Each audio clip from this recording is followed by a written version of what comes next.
Mac D Beats. Kanisheni minemu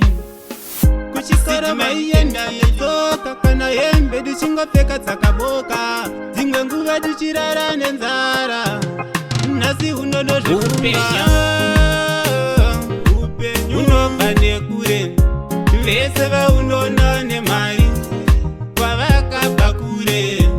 upenyu unobva nekure vese vaunona nemari vakakudza kwavakabva unopa kutenda upenyu wese kune nhoroondo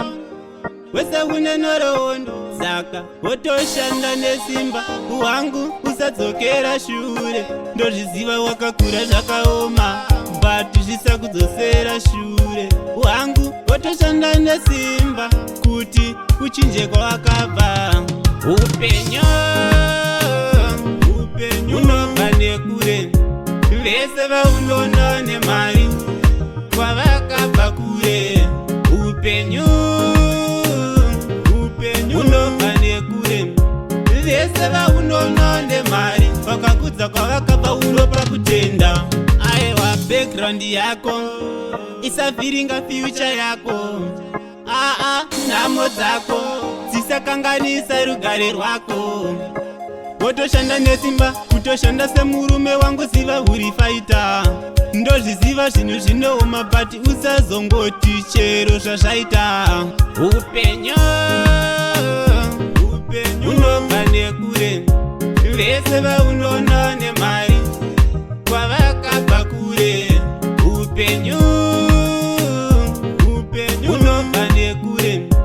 vese vaunona nemari vakakudza kwavakabva unopa kutenda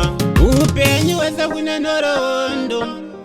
wese kune nhoroondo saka wotoshanda nesimba hwangu usadzokera shure ndozviziva wakakura zvakaoma but zvisakudzosera shure hwangu wotoshanda nesimba kuti uchinje kwawakabva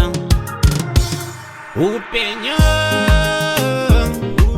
unobva nekure vese vaunona nemari kwavakabva kure upenyu unobva nekure vese vaunona nemari vakakudza kwavakabva unopa kutenda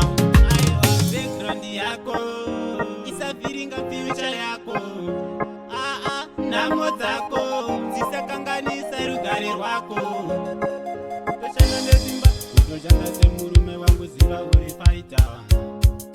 zvinhu zvinooma pati usazongoti chero zvazvaita